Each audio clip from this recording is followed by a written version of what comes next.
think that there's just China, Korea, Japan. There's tons of other markets that represent huge opportunity. All right, so same thing goes for Google Play. So here's the ranking of revenues on Google Play. So it's even more apparent that Asia is well represented, especially because of the dominance of Android handsets. So once again, Japan, Korea are number 1 and number 3. Taiwan is top 5 now. Hong Kong top 10. So more spending power and higher disposable income, really high paying user percentages. All right. So what's the other thing that's worth noting about Asia? This is a chart of the top grossing Asian games. You guys are very familiar with App Annie. This is from yesterday's App Annie. And I'm only going to focus on top grossing because that's what we care about, right, is the revenue. And in our case, the game that we're launching is very focused on top grossing. So if you look at it, is there something that really sticks out at any of you guys? Key observation or thing that you guys notice? Nothing? Pardon me? The art style, that's one. The other thing, the thing that I was really trying to highlight is if you look at App Annie across all the top countries, it's pretty much the usual suspects for most of the major Western countries. For US, it's very similar to UK, very similar to Australia, Canada, etc. If you look at the top markets in Asia, there's only one game that's actually appearing in more than one country in the top 5. So each market is completely different. So if you look at Japan, right now it's Gung Ho and Mixi that are battling it out for number 1 with Puzzle and Dragons and Monster Strike. In mainland China, it's pretty much dominated by Tencent. Korea is Kakao Talk, so 4 out of the top 5 and something like 7 or 8 out of the top 10 top grossing are driven by Kakao mobile messaging. Taiwan is a little bit more focused on Line Messenger, and Line is also popular in Thailand and also in Hong Kong. So if you guys have interest in mobile messenger apps, there's actually a panel right after this with some of the esteemed members in our audience today. So stick around for that one. But anyway, the message here is that even the most dominant companies in, let's say, China, so Tencent is hugely dominant, they control all the channels, they're not doing anything outside of China. They're not having the level of success outside of their immediate sphere of influence. So it's pretty noteworthy. So why is this important? Asia as a whole, huge potential, but you have to treat each piece individually as important. There is no single partner in Asia that can handle all of Asia. So if someone's saying to you, yes, let us take care of Asia for you, I would submit to you that they're not capable of doing the best possible job. So the best possible job, or the best possible partner for each country is not going to be the best necessarily for a different country in Asia.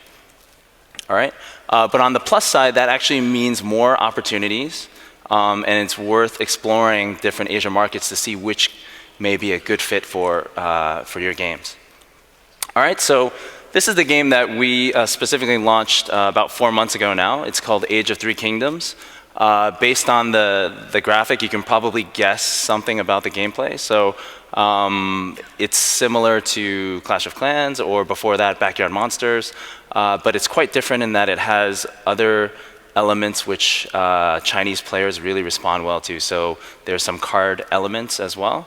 Some gacha elements and some different things on the product side, which I'll get into in a few minutes. So this was, the original developer of this game comes from mainland China. So the content of the game was in simplified Chinese, and we launched it in Hong Kong in October of last year. All right, so very good results. We hit top grossing, we're still top grossing. So basically, we're learning a lot every single day about how to operate this game, and hopefully I'll try to highlight some of the keys for you. So even if you have a mature and polished product, it's pretty vital to consider how to bring it to each market. So what were the top 3 keys for us prior to the launch of this game? First one seems pretty obvious: social integration. So in our case, basically trying to support the most relevant social graph for our country. So for Hong Kong, that means Facebook. I'd say for Taiwan, it would be similar, either Facebook or perhaps Line Messenger.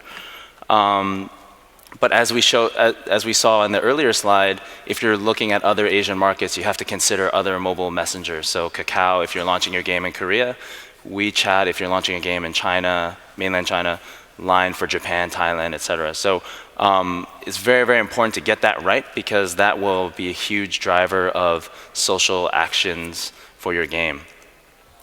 We also ran a very viral pre-registration campaign. So basically, sign up ahead of time for the game, pre-register. Upon day one, we'll give you a unique character. You get a head start, and it gets players excited about getting started and spending money in the game. So that was a very effective viral campaign for us. So Three Kingdoms as a whole from Chinese history is very, very popular theme. If you look at the App Store, even in the US App Store, there's Three Kingdoms games that are showing up. So basically, in the China App Store, there's hundreds, literally hundreds of Three Kingdoms games. So because of that, it's very competitive. So even though we felt like we had a really strong product, there's really no guarantee that we'd be successful. So what else did we do? How could we set this game apart from the rest? The second key, what we call culturalization. So it's fairly standard to change your app icon between different countries in Asia. So the style of art may be slightly different, the colors may be different, the orientation of the characters or the icon may be different. We changed the text from simplified Chinese to traditional Chinese. More importantly, we localized the game as much as we can. So we added Cantonese voiceover and audio to the game. And not only audio, but we tried to make it more colloquial. So not just a straight translation job, but using Cantonese slang that Hong Kong people would recognize and understand that, okay, this is a Hong Kong game. And along with that, we also filmed some vignettes and viral videos that we also use for television commercials and trailers around Hong Kong. So these are the Three Kingdoms characters from Chinese history. Basically walking around modern day Hong Kong. So they're by Victoria Harbor, they're in a park, they're playing mahjong in our office, speaking in Cantonese again. So for our players, it's very important to impress upon them that this is a Hong Kong game. So as far as our players are concerned, this game does not come from mainland China, it's a Hong Kong game and it speaks to them in their language. The third key is we did a lot of tuning to the game prior to Asia. So prior to launch in Hong Kong. So originally the game was already live in mainland China. So what we had to do was actually compare price points. In addition to price points, also the percentages for gacha. So gacha is a very popular mechanism for games in Asia. So we're not only comparing the price points against our competition, other competitive games in the market, but we're also comparing against this game itself. So we're looking at the game in mainland China. How are they pricing the game? What are the probabilities for gacha? And how can we make ours competitive? So we have to balance it. And in terms of gacha, you have to make it not too difficult initially, because if it feels the odds feel too low initially, you're going to turn off players and you won't get that traction, which is so critical in the early stage. All right. On top of that, we also did a closed beta soft launch for interested players, some of those guys that pre-registered, to gather important feedback from guys that are really invested in the game. We also shared, as a publisher, a lot of best practices that we saw from free-to-play games. We helped them to optimize the game. We added a PvP feature, for example, and enhanced some of the existing modes. We also helped them to tweak the layouts, the user interface, search engine, app store optimization, etc. So there's a key critical period in tuning the game where you're basically trying to make sure that the game is stable, it retains very well, and once you feel the game is solid, then you go to launch. So in our case, we took about 3 to 4 weeks to gauge the stability and gather feedback, and also work with the developer to tweak and balance and fine-tune the game. Okay, so finally, when everything looks good, we move on to launch. So the key for launch in terms of marketing was be as efficient as possible online. So Facebook marketing is very important to that. Of course, for a strategy game, it's really helpful to get featuring from Apple and Google Play. We're very thankful to get that.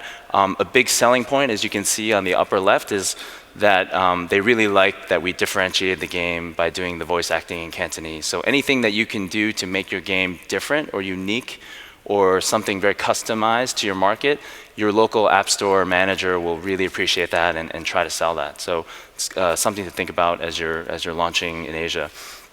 So we're doing a lot of performance-based marketing and user acquisition, but there's also a ton of other online channels that are worth talking about. So personally for me, I don't enjoy seeing the same ads over and over again. I just kind of tune them out. It becomes kind of spammy.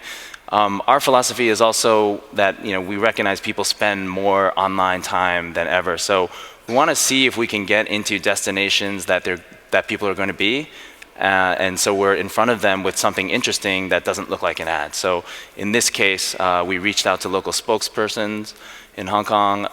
The guy on the left is a YouTube vlogger. So he has a YouTube channel where he reviews games in Cantonese for local players. So we reached out to him, and this is kind of a video of him reviewing the game and giving tips to players on how to get ahead in the game.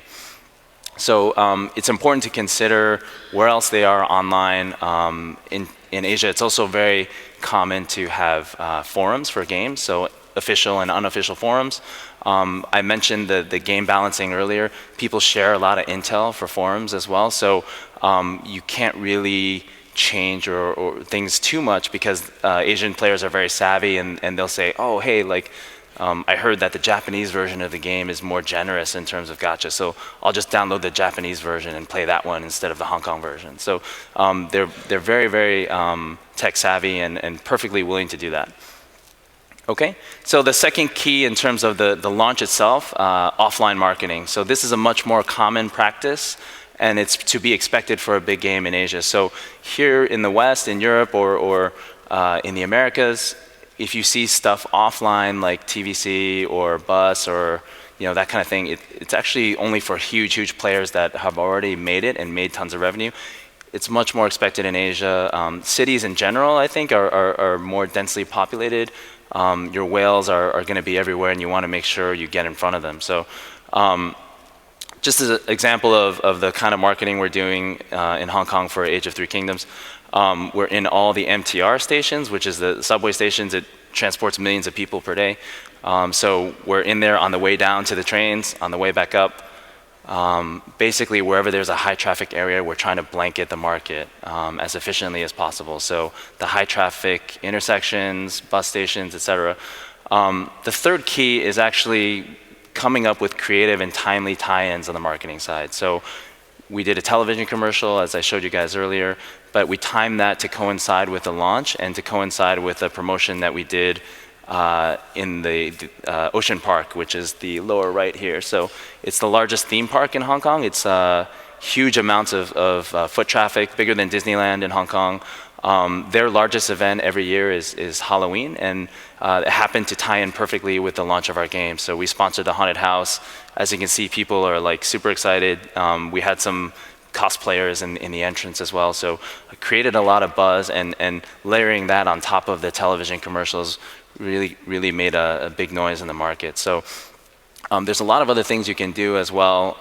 We recently did a promotion with a local football club. So if you share Age of Three Kingdoms with 10 people, invite them to the game, you get free tickets to the football game.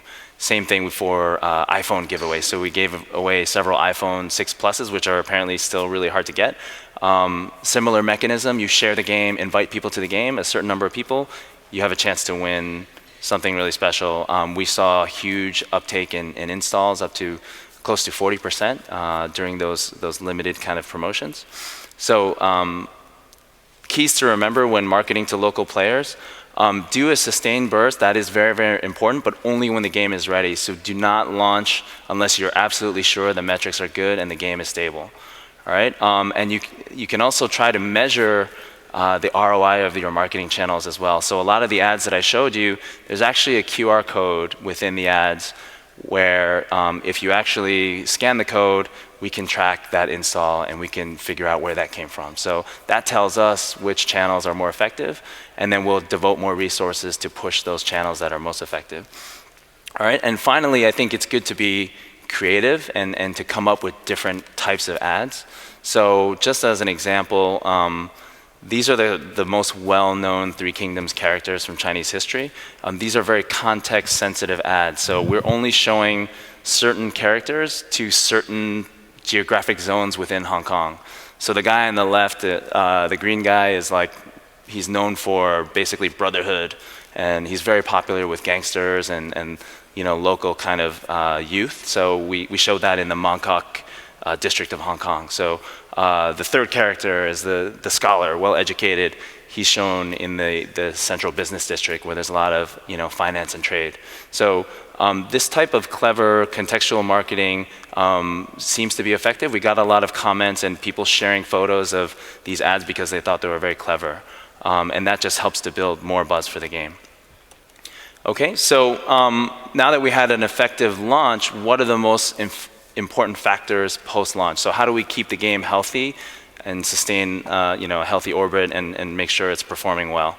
So the first key is actually regular content and feature updates. So an interesting characteristic of Asian players is that they consume content extremely quickly. So they do spend higher, but as a consequence, developer needs to be more engaged in the West. So if you think about those of you that play Clash of Clans, right, how frequently they made an update, it's maybe once a year or once every 6 to 9 months.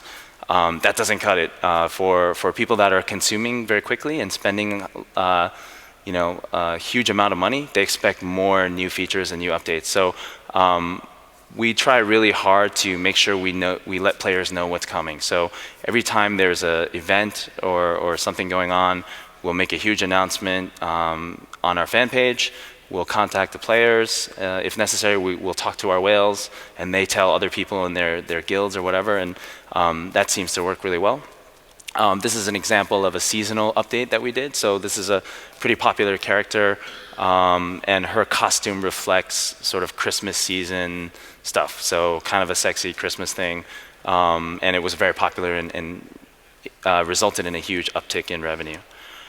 The second key for Asia is that Asian players are really, really sensitive, so it's very important to be highly responsive and support them whenever possible. So the player community is very strong.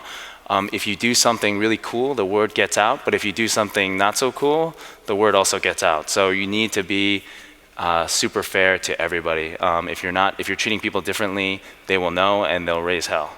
All right? In terms of CS, you need to compensate generously, even if there's nothing wrong. If you get a complaint, compensate them right away and get back to them within 24 hours. That's fairly standard for Asia.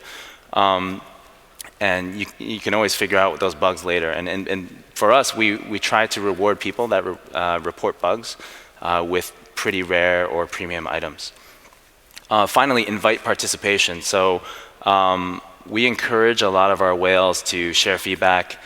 This guy actually stopped by our office uninvited. So we're happy to talk to him and take some of his feedback, and he feels like he's being listened to. And for players that are actually doing really well in some of the more powerful clans and guilds in the game, we encourage them to upload videos onto YouTube, their PvP battles, to share with other players, and we also reward them for this. So it becomes kind of a virtuous cycle. So the players share more, we reward them more, and they're hooked into the game more. All right, hope that makes sense. So the third and final key, which I'll spend a little bit more time on, is live operations. So I cannot stress how important this is. So this is as important, if not more important, than the actual marketing burst itself. So you spend a lot of money to burst the game. You have a stable player base. What can you do to keep them coming back to the game? So for us in Asia and in most Asian countries, that means gacha. So gacha is sort of a lucky draw mechanism. And the best cards in the game, they're locked except for these limited gacha periods. So every week we are running a gacha event. It ranges from 2 or 3 to sometimes 7 days. And every time the event has different access to different characters. So it could be that the most powerful characters or cards are only available for a limited time, and they're not available at any other time within the game. So during that time, it's not even guaranteed that they get it. They just have a higher probability to get it. When there's a really good character that comes out for a gacha event, that means a huge spike in revenue. So from day 1 to day 30 in a typical month, we'll have at least four gacha events.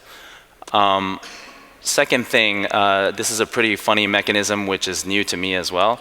We call it the sort of the consecutive days purchase, and what that means is if you spend money within the game for a certain number of days in a row, so let's say 15 days out of 20 days, you get a special card, and that card is only available if you spend X number of days in a row.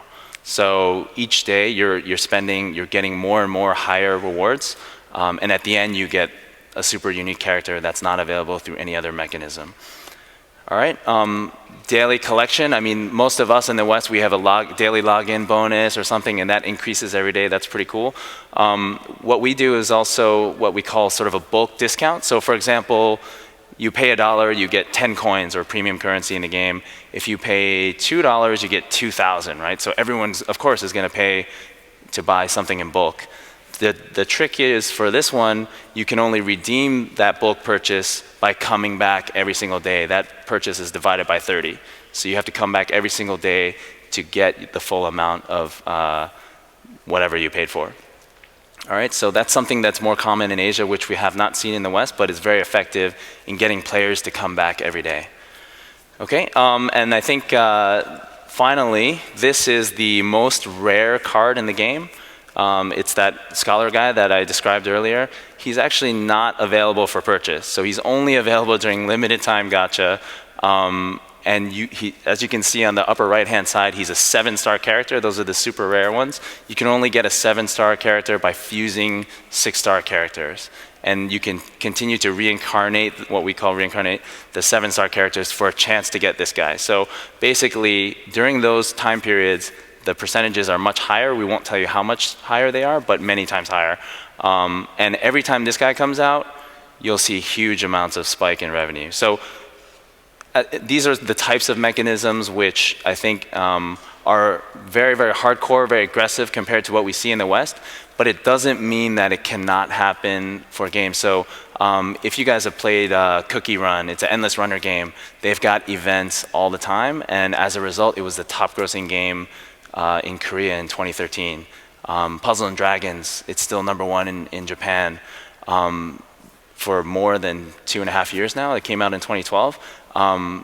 It's not because of the marketing, it's because of the live operation. So this is sort of a chart, sort of typical monthly chart of what we're doing in the game. On top of what I already described, first-time payers get a huge discount, 2 for 1. You pay for something, you get double of what you paid for. On top of that, we're also doing regular events, so PvP, every single week PvP events. So for those players that are invested in the top guilds, they have an opportunity to spend, and really that's the mentality of players in Asia, is they're very willing to pay to win. All right, so as you can see, this is the chart of Asia 3 Kingdoms. This is the top grossing ranks, and pretty much every time you see a spike, that's basically when we're running overlapping events or releasing the super rare gacha cards. So just to sum it up, from the learnings that we've just talked about, the keys to mobile success, first and foremost, you need local expertise. You can't pretend to translate and just expect players to get it. You need local expertise to know what the players want and what will work in the market. Secondly, marketing know-how. So you need to make sure you figure out how to maximize the local impact in each market. So that requires people on the ground, people that understand how to reach your target audience. Third thing is really strong relationships. So this is not only a relationship with players or whales, but also a strong relationship with your developer as well. So making sure that you're selling the developer or in agreement on how to update the game and how to roll out new events, new features, and the fourth key, live operations. So that's kind of the cycle of things that we think are very vital to top grossing performance. Thanks. Thanks. Great presentation. Thanks, Stephen. Lots of good information there. I think we have time for one question. Anybody got a question? No? Covered everything. Thanks, Stephen. It's all Greek. Thank you.